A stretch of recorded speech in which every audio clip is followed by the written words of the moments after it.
palavra, e hoje é um dia muito especial, porque é um dia que nós comemoramos o dia da Bíblia, da palavra de Deus, né? E é um momento mais especial do culto, porque é um momento em que nós recebemos de Deus. Até a hora que nós começamos o nosso culto, nós vamos para um momento de louvor, de adoração, onde nós atraímos a presença de Deus. Por isso que nós fazemos o momento de louvor e adoração sempre no início do culto, nós atraímos Deus para nós. E agora é a hora desse Deus que está presente neste lugar, que apesar de nós não podermos olhar com os nossos olhos e vê-lo, mas nós podemos sentir no nosso coração, é a hora dele ministrar nas nossas vidas. Amém? E eu queria começar com uma frase, a palavra de hoje. Durante essa semana, um grande amigo meu, um pastor amigo meu, ele mandou para mim uma frase, e essa frase tem a ver com um texto da palavra de Deus. A frase não está na Bíblia, mas ela diz aquilo que a Bíblia também fala, só que a Bíblia fala com outras palavras. Essa pessoa escreveu essa frase com as suas palavras, mas quer dizer aquilo que está escrito na palavra de Deus também. E essa frase, ele fazia referência a um episódio que aconteceu em Atos capítulo 5, a partir do verso 1. Em Atos 5, a partir do verso 1. Que é o momento em que um casal, não precisa abrir que eu vou contar a história. É o momento em que um casal, um homem e uma mulher, eles vendem uma propriedade e eles deveriam trazer a oferta e o dízimo dessa propriedade até aos pés do profeta. E quando eles chegam para entregar o dinheiro da oferta, eles mentem com relação ao valor que eles venderam. Então eles venderam a propriedade por um valor, daí eles mentiram no valor da propriedade para poder ofertar menos, para que eles pudessem se consertar com Deus com relação à oferta e o dízimo, mas que eles pudessem ficar com um pouquinho de dinheiro a mais, né? Esqueceram completamente que a gente pode enganar do homem, mas nós não podemos enganar de Deus. E a Bíblia diz que esse homem que se apresentou com essa oferta mentirosa, ele teve uma morte fulminante, né? Quando ele chegou, se apresentou e ele disse o valor, mentindo do valor, ele teve uma morte fulminante, ele caiu morto naquele mesmo momento. A Bíblia diz que eles levaram o corpo fora, veio a mulher dele, e a mulher dele veio e confirmou a mentira. Daí quando a mulher confirmou a mentira, ela não sabia ainda da morte do seu marido, ela também foi morta fulminante. Os dois morreram fulminante porque mentiram, porque tentaram enganar, porque não tinham valores, os valores cristãos que eles diziam ter, na verdade eles não tinham. Daí diante desse episódio, esse homem fez uma frase, e esse pensador chama Bruno Justiça. Fui pesquisar sobre ele, não consegui encontrar se ele é cristão ou não. Percebi que ele é um homem que trabalha no meio corporativo, então ele dá palestras, ele é um homem que trabalha em empresas motivacionais, ele tem várias frases, vários pensamentos, ele trabalha com liderança. Não sei se ele é cristão, se ele aceitou Jesus como Senhor e Salvador, mas ele teve a capacidade, Deus usou a vida dele para escrever uma frase que me incomodou, e eu sei que incomodou algumas pessoas quando eu coloquei no grupo de WhatsApp. E essa frase é o seguinte, ele diz assim, ó: grandes homens não vendem seus valores, morrem por eles. Olha só, grandes homens não vendem seus valores, mas morrem por eles. Então é uma frase que tem tudo a ver com o verdadeiro cristão, tem tudo a ver com a nossa vida. E essa frase, eu sou apaixonado por frases. Às vezes eu fico procurando na internet alguma frase que tem a ver com aquilo que eu estou pensando. Às vezes Deus dá uma frase para mim e eu falo aqui no púlpito, eu vi algumas pessoas até que escrevem. Às vezes eu estou aqui e alguém põe no Facebook uma frase que eu soltei aqui. Porque eu sou apaixonado, porque nas pequenas palavras, poucas palavras, estão grandes verdades. E aqui é uma delas. E isso me trouxe uma reflexão. E eu sou um pensador, eu gosto de pensar, eu gosto de refletir. Quando algo chega até mim, eu não acho que é por acaso. Eu acho que Deus tem um propósito nisso. Então, se chegou até mim, é porque de alguma maneira Deus quer me impactar e Ele quer falar comigo com esse assunto, dando uma direção para isso. E eu confesso que, estudando a palavra de Deus, de alguns homens que venderam, que comercializaram os seus valores, e outros homens que não venderam os seus valores, mas até deram a sua vida por eles, eu me senti o pior de todos os cristãos. E trouxe uma reflexão para a minha vida. E eu queria trazer essa reflexão para você. Porque a gente fala que a gente tem valor, fala que a gente tem caráter, fala que a gente é cristão e que nós vivemos uma vida cristã. Mas por pouca coisa, muitas vezes, nós vendemos os nossos valores cristãos. Por pouca coisa. Não precisa apertar muito o calo de ninguém, que muitas vezes, por pouquinha coisa, coisas simples, muitas vezes nós viramos as costas para o Evangelho. Nós não damos devido valor ao sacrifício de Jesus na cruz. Você já ouviu isso? Né? Eu sempre falo aqui do filme, do resgate do soldado Brian, que eu nunca lembro o nome dele, não vou lembrar nunca, irmão. Então eu sempre vou precisar de vocês para poder lembrar para mim o nome dele. E ele retrata isso, né? No fim do filme retrata isso, onde o soldado ele fala para o comandante lá, o comandante diz para ele, faça valer a pena o sacrifício dos soldados, para que você pudesse ser resgatado. Passa-se os anos, ele está lá na presença do comandante falando assim, valeu a pena, eu fiz valer a pena o sacrifício dos soldados. Daí retrago essa realidade para a nossa vida, a nossa maneira de viver e os valores cristãos que estão em nós, e nós colocando em prática esses valores, fazem com que nós fazemos valer a pena o sacrifício de Jesus. Quando nós não fazemos com que esses valores sejam verdadeiros na nossa vida, onde nós comercializamos os nossos valores por nada, por pouca coisa, nós deixamos de valorizar o sacrifício de Jesus na cruz por nós. Nós encontramos nessa condição. Eu não sei como você está, mas eu sou transparente. E eu, por ser uma pessoa transparente, eu posso dizer com a boca cheia que essa frase me incomodou nessa semana. Porque talvez em grandes coisas eu tenho defendido os meus valores. Mas talvez em pequenas coisas existem deslizes que ainda eu tenho permitido que esses valores vá para a lata do lixo. E isso mexeu comigo. E se mexeu comigo, irmão, Deus mandou que é para me falar também aqui, eu vou falar.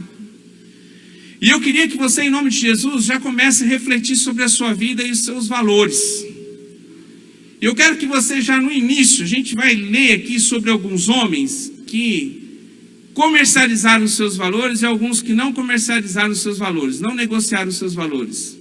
E eu não sei em qual grupo que você está, em qual grupo que você se encontra nessa noite. Mas em nome de Jesus, talvez nós vamos ter alguns que têm valorizado o sacrifício de Jesus e têm posto em prática os valores que o cristianismo nos impõe.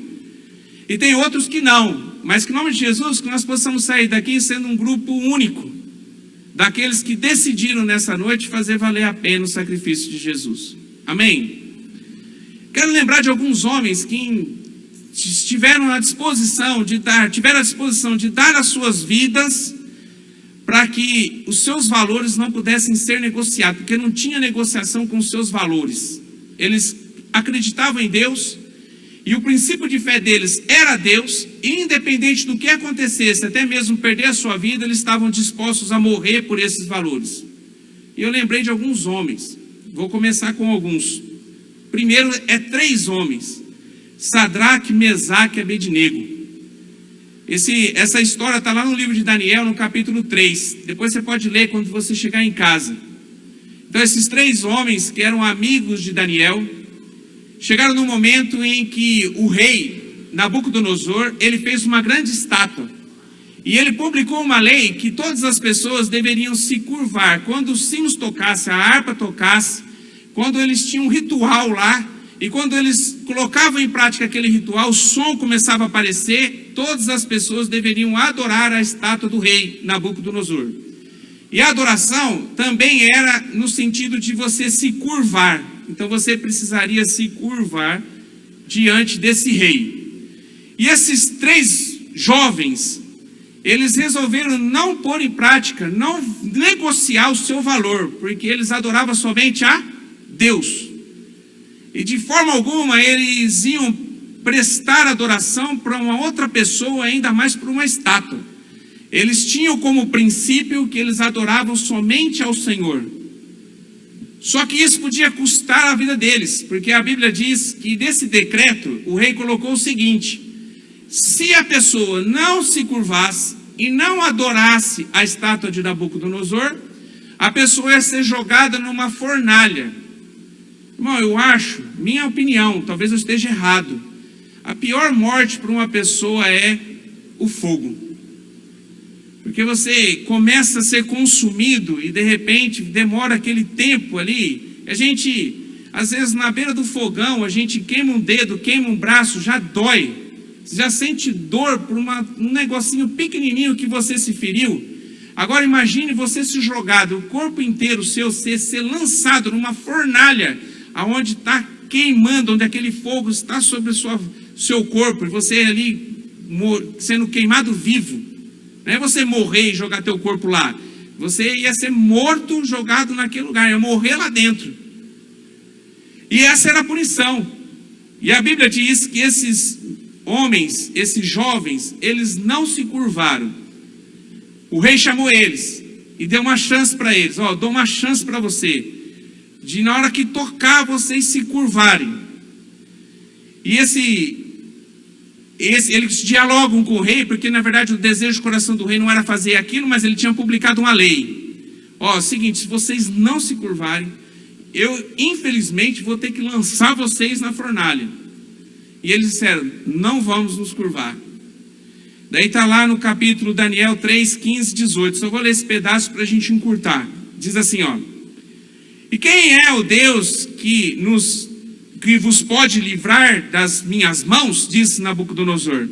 E responderam Sadraque, Mesaque e Abednego, e disseram ao rei Nabucodonosor: não necessitamos de te responder sobre este negócio.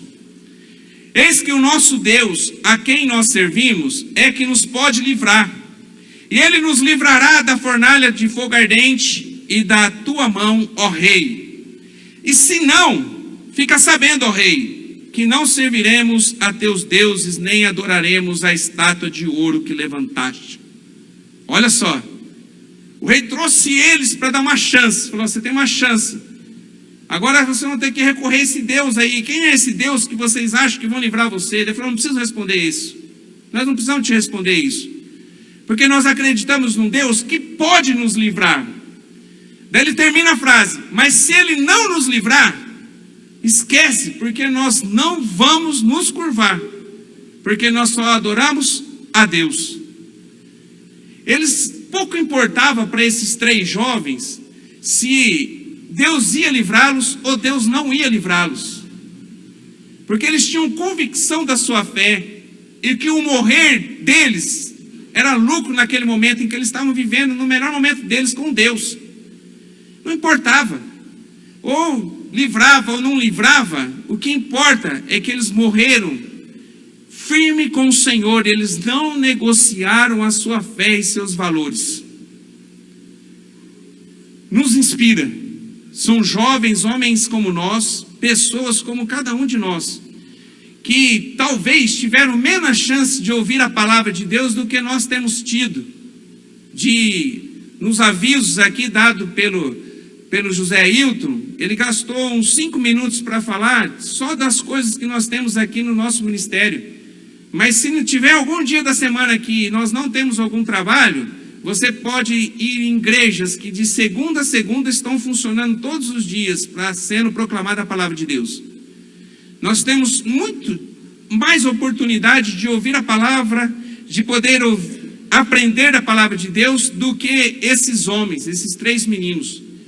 Mas que tinham convicção da sua fé e que a sua fé era inegociável. Homens de valor que estavam dispostos a morrer do que negociar a sua fé.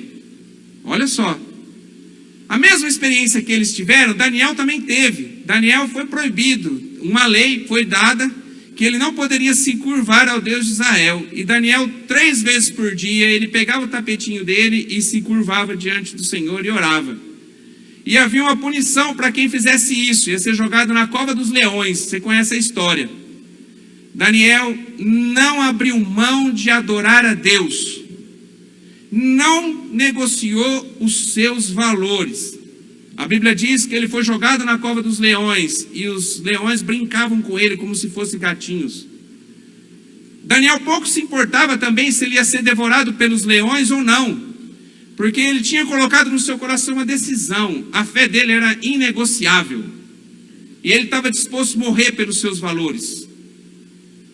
Homens que nos inspiram, porque eles eram como nós, com sonhos, com ideais, pessoas como qualquer um de nós sentado numa cadeira hoje aqui, mas que tinha uma convicção muito grande da sua fé, que muitas vezes nos falta. Vamos para outro, o apóstolo Paulo. Em Romanos capítulo 8, verso 38 e 39, que é uma das passagens para mim, uma das mais bonitas do apóstolo Paulo, sou fã de carteirinha dele. Ele retrata também isso. Ele diz isso também. E vou ler o texto para você. Diz assim: porque estou bem certo de que nem a morte, nem a vida, nem os anjos, nem os principados, nem as potestades, nem o presente, nem o porvir, nem as alturas, nem a profundidade, nem alguma outra criatura nos poderá separar do amor de Deus que está em Cristo Jesus, nosso Senhor. Só que ele não falou aqui só com palavras, porque eu sempre digo aqui, usando um termo com a assinatura dos meninos lá da casa de recuperação, ele não balangou o beiço, não. Não falou só de boca para fora. Porque falar, como eu sempre digo aqui, até papagaio fala, não é verdade? Mas a vida do apóstolo Paulo retrata isso, que ele estava disponível a fazer qualquer coisa por conta do evangelho. Por isso ele foi várias vezes preso, torturado. E os seus últimos minutos de vida, o seu último tempo de vida, que está lá em Timóteo, a partir do 2 Timóteo, no capítulo 4, você vai ver a aflição que estava no coração dele pelos momentos tão difíceis que ele tinha passado. Mas mesmo assim, ele estava disposto a pagar o preço de não negociar a sua fé. Ele estava disposto a qualquer coisa. Foi preso por conta do evangelho, mas não negou Jesus. Ele sabia muito bem aquilo que ele acreditava. Poderia passar por os momentos mais difíceis ainda, porque talvez não tem nem momentos difíceis que poderia ser inventado para o apóstolo Paulo passar a tamanha tortura que ele já enfrentou na vida dele, descrita na palavra de Deus. Mas mesmo assim ele estava disposto a morrer pelo evangelho. Se você for ver os discípulos de Jesus, todos eles morreram pelo evangelho, não negociaram a sua fé. Tiveram momentos em que, infelizmente, eles acabaram até traindo a Jesus. Pedro negou a Jesus no momento da crucificação.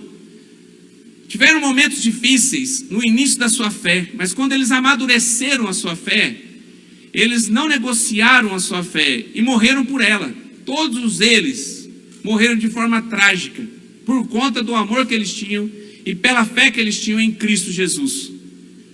Eles deram a sua vida pelo evangelho, porque eles não negociavam a sua fé. Homens que eram como a gente, e que nos inspira, porque se nós falássemos aqui de Jesus, talvez você falaria, e eu também falaria, mas Jesus era o próprio Deus encarnado. Então nós não podemos falar de Jesus, vamos pegar outra pessoa. Aqui nós estamos falando de pessoas simples como a gente, pessoas de carne e osso como nós, que passaram por essa vida, que viveram aqui nessa terra, que passaram pelos mesmos problemas que nós passamos, e que tiveram a oportunidade de negociar a sua fé, mas a fé deles, os seus valores adquiridos no cristianismo, eram inegociáveis. Como você está? Qual a sua situação hoje? O que você tem comercializado da sua fé? Você tem trocado a sua fé por quê? Como é que está a sua situação hoje com Deus? Será que você tem vivido uma vida que realmente você tem tornado a sua fé inegociável? Hoje de manhã nós falamos do menino, na parte da manhã, lá no Esperança Viva. Do menino que se encontrou com Jesus, era um menino rico que tinha todo o perfil de um grande homem. Todo o perfil de um grande homem. Um homem que seguia os mandamentos. Jesus narrou os mandamentos, dizendo que se ele seguia, perguntou para ele se ele seguia, ele disse que seguia, mas ele não tinha certeza da sua fé. Daí Jesus impõe para ele algo, para que ele pudesse ser participante do reino de Deus. Ele estava negociando com Jesus a sua fé. Daí Jesus pediu para ele assim, me dá tudo que está acima de mim na tua vida. Não está escrito assim na Bíblia, mas quer dizer isso. Ele disse assim, vende tudo que você tem e dá aos pobres e vem e me segue. Se que fizer isso, você vai ganhar a vida eterna. Porque a primeira pergunta do menino era como que ele fazia para ter a certeza da salvação, ter a certeza da vida eterna. Daí Jesus disse isso para ele, falou, tá fácil, vende tudo que você tem e vem e me segue. Jesus impôs para ele algo. A Bíblia diz que ele entristeceu seu coração, virou as costas e saiu. Ele não conseguiu colocar Jesus em primeiro lugar na sua vida. Ele não reconheceu Jesus como sendo Cristo.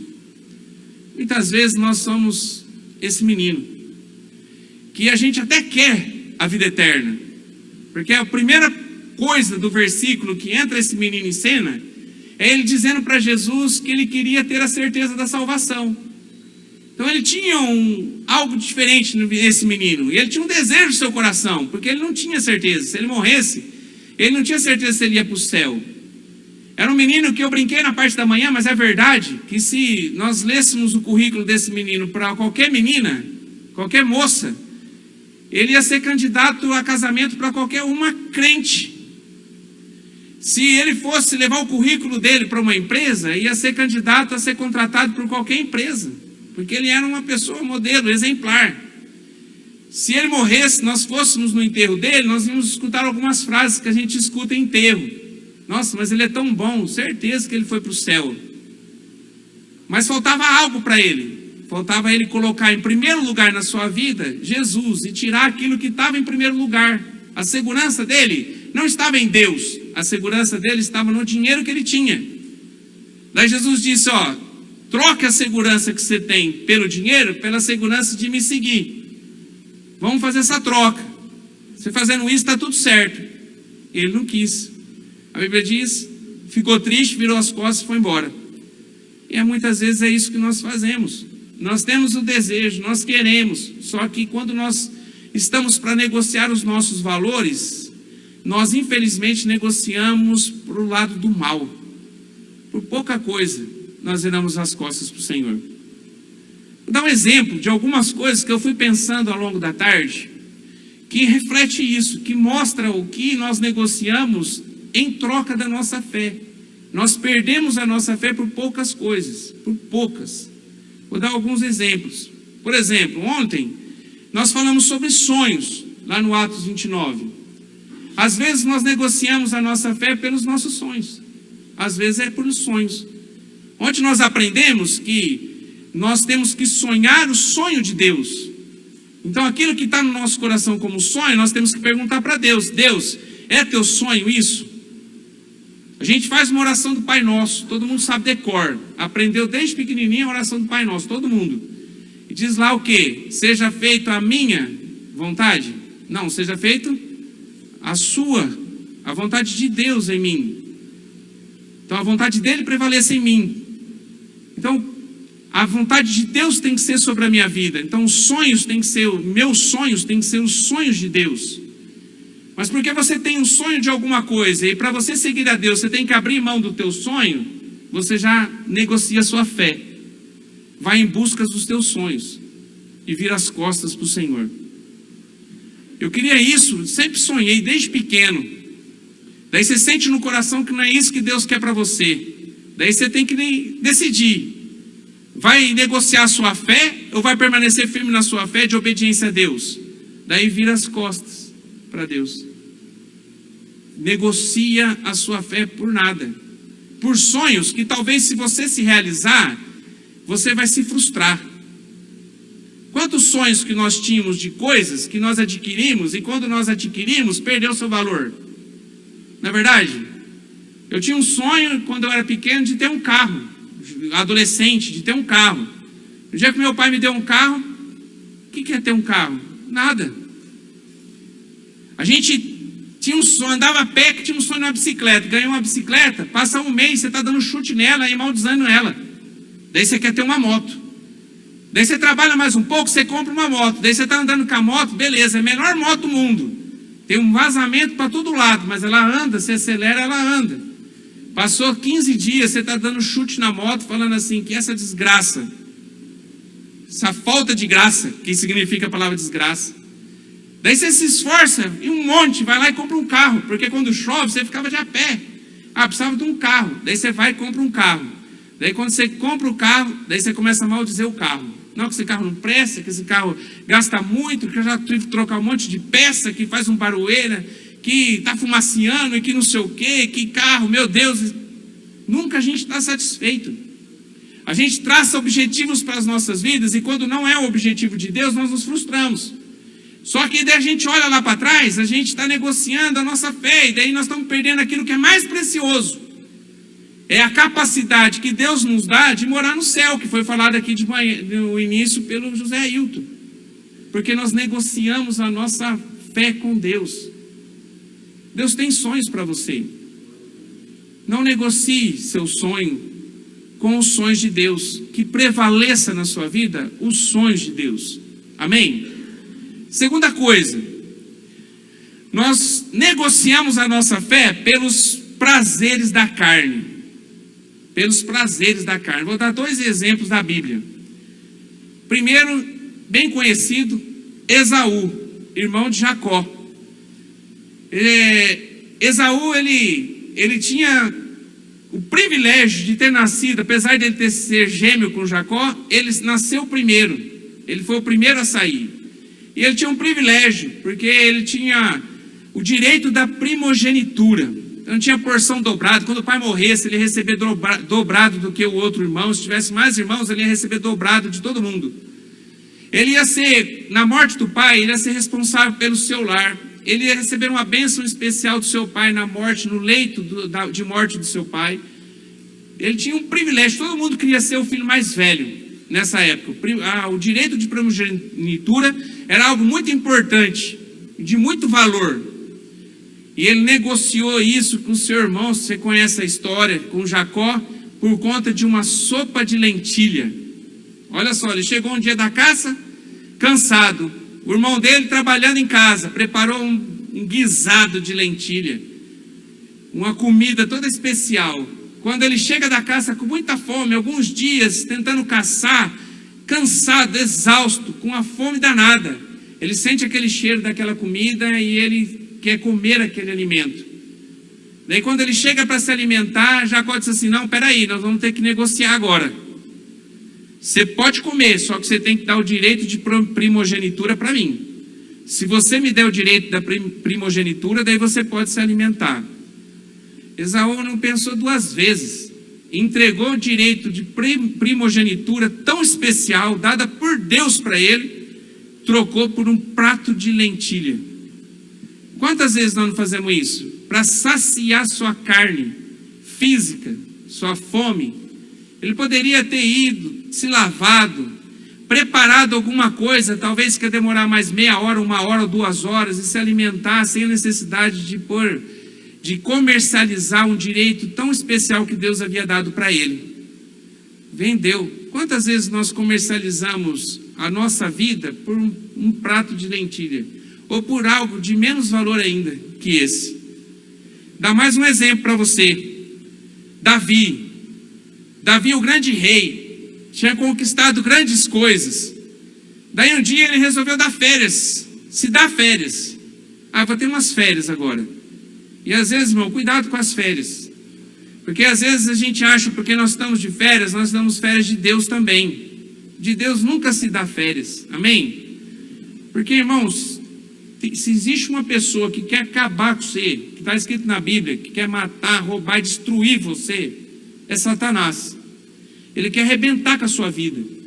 Só que ele não pode fazer isso, porque a mão de Deus, se você está levando uma vida reta diante dele, está sobre a tua vida. Se você se dá férias, o que você faz? Você sai debaixo da proteção de Deus. Você se deu férias de Deus. Deus, agora eu vou fazer o que eu quiser. Quando terminar as férias, eu volto de novo, me arrependo e volto debaixo da sua mão de novo. Irmão, essa saidinha pode te custar a sua vida. Porque o que o diabo quer é destruir você enquanto você está longe de Deus, porque você perde a herança de um dia poder ir morar no céu.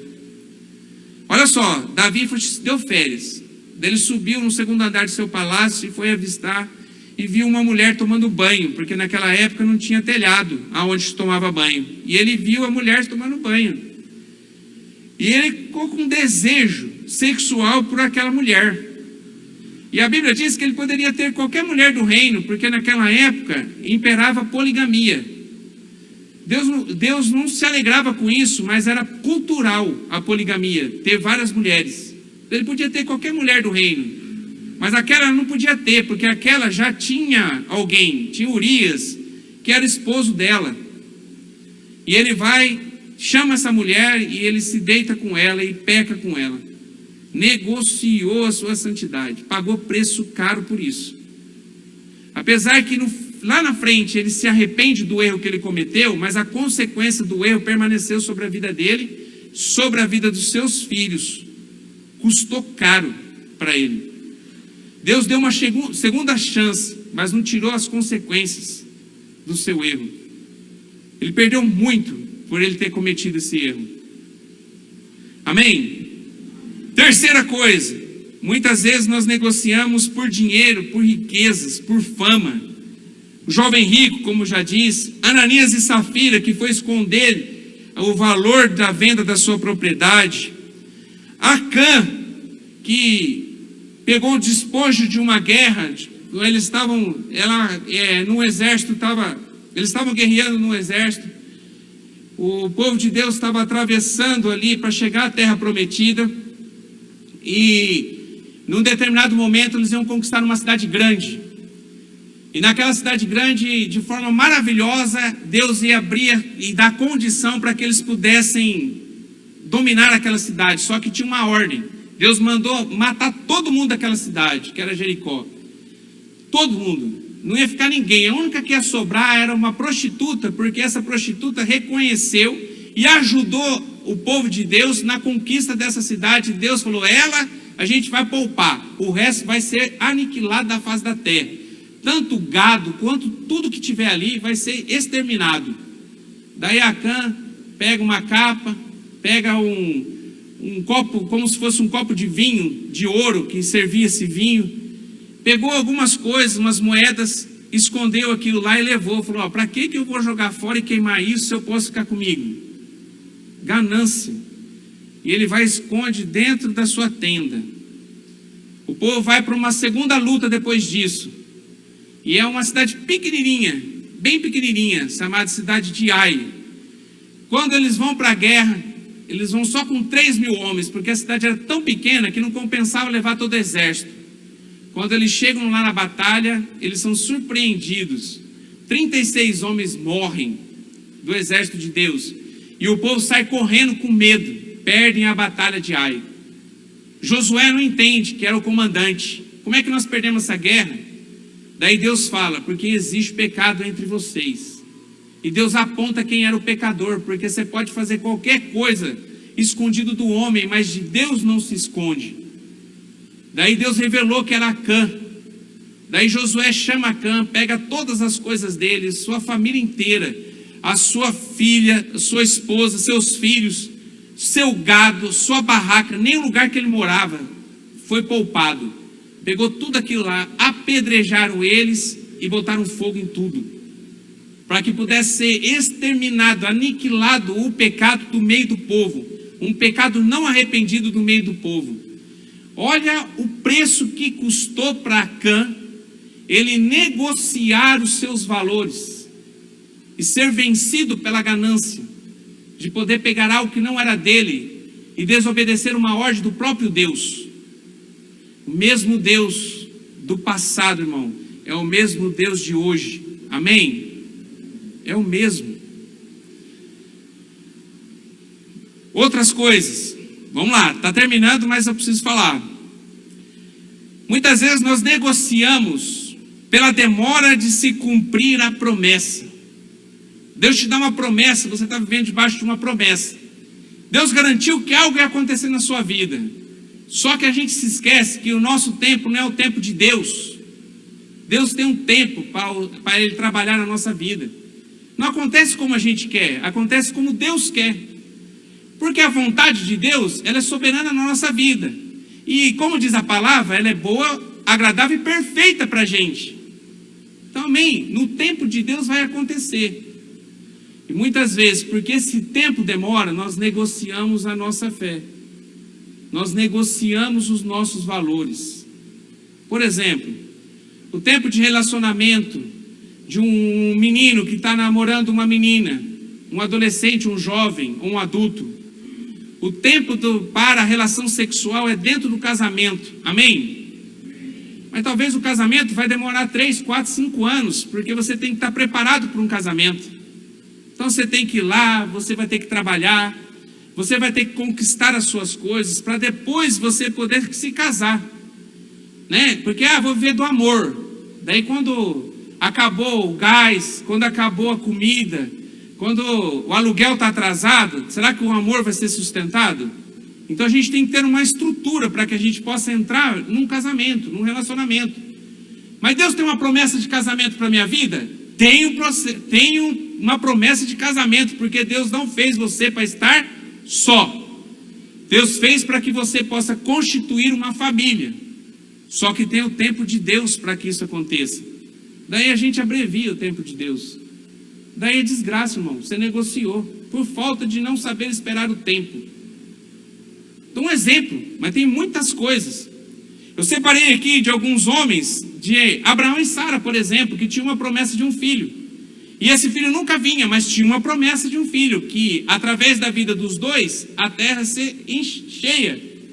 Que a geração deles ia ser mais que as areias do mar, os grãos de areias do mar, e mais do que as gotas de água do oceano. A geração deles ia ser imensa. Mas ela não podia ter filhos, Sara. Mas Deus prometeu que sairia um filho desse relacionamento. Deus disse que vai ter um filho. E os anos vão se passando e nada de vir esse filho. Abraão já idoso, Sara idosa. Nada que mostre algum sinal que estava próximo de vir esse filho. Até que eles começam a negociar com Deus. Daí Sara chega e fala assim, será que ele não quis dizer que é para você ter uma filha com alguém, e eu vou criar essa filha juntos, e esse filho daí é a promessa? Então começou a entrar em negociação com Deus, dos seus valores, da sua promessa. Daí desse filho que eles fizeram dessa maneira, chama-se Ismael, que foi uma geração que só deu problema.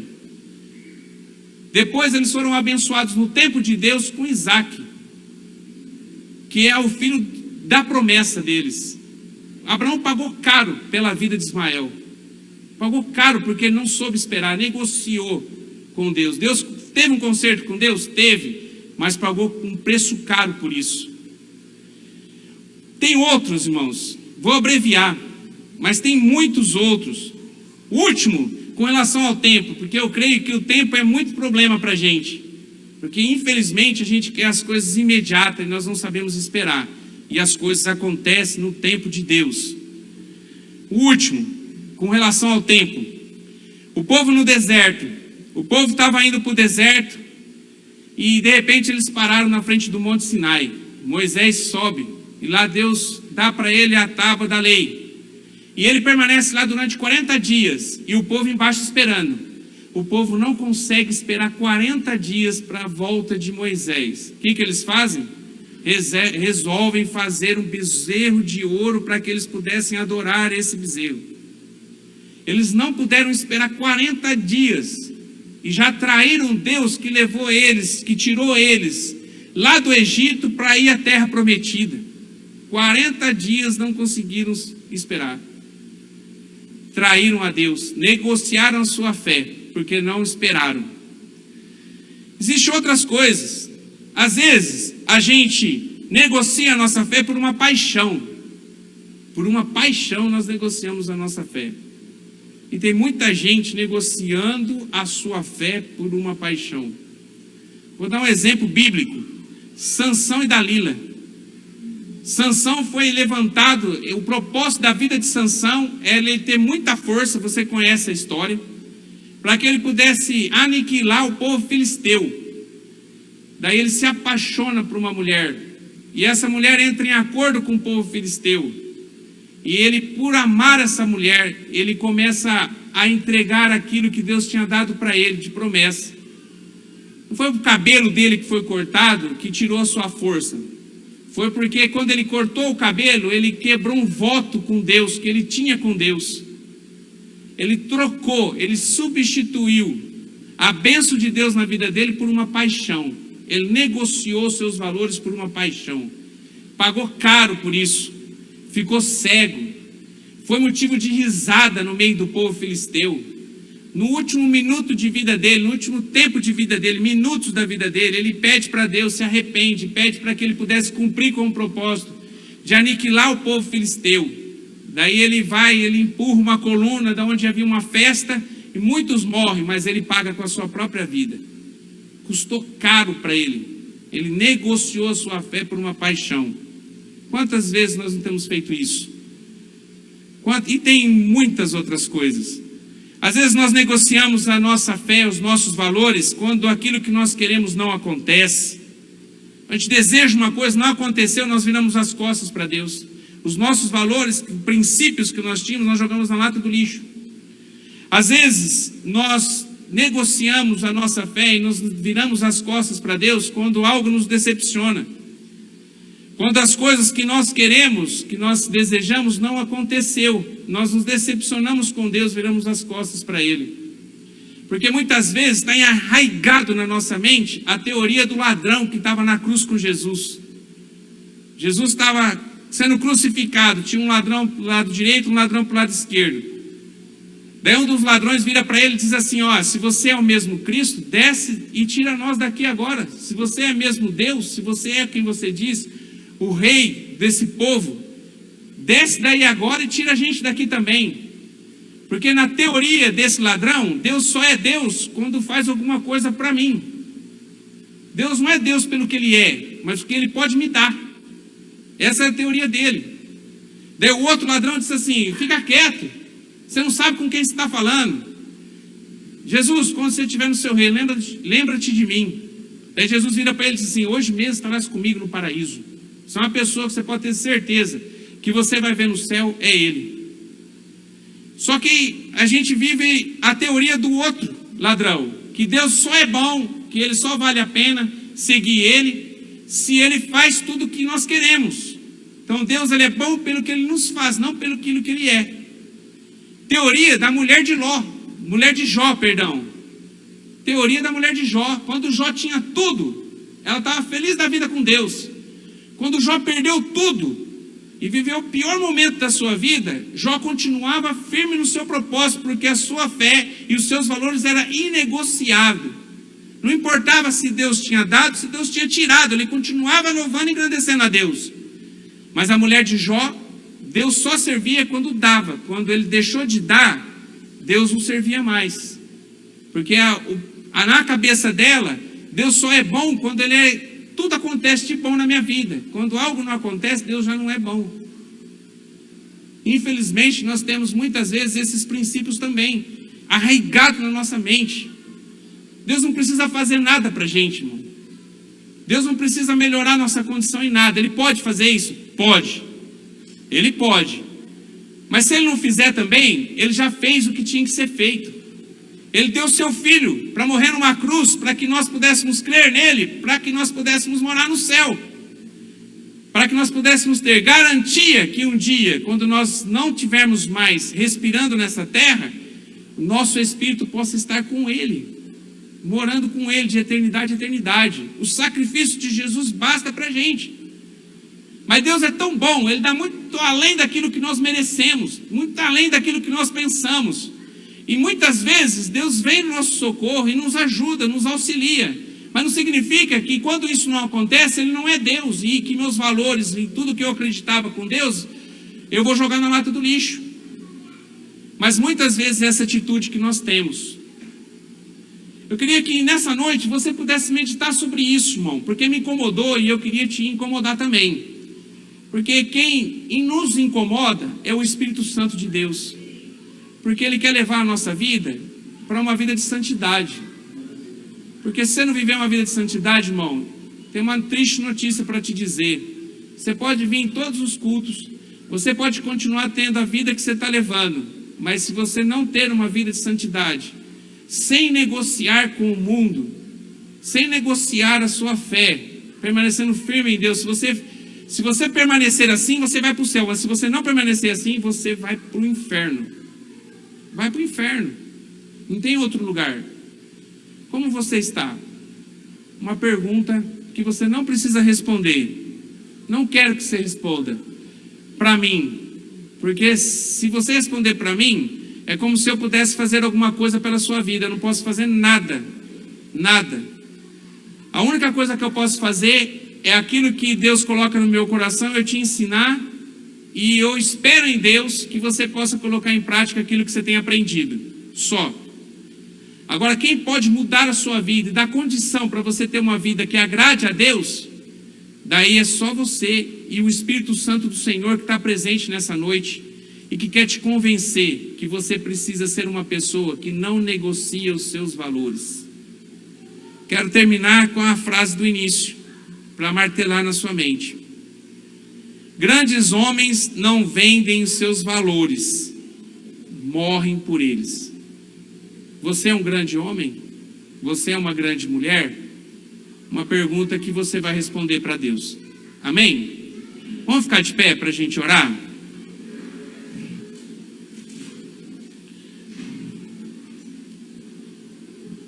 Glória a Deus. Glória a Deus. Queria que se você tivesse um minutinho, a gente não vai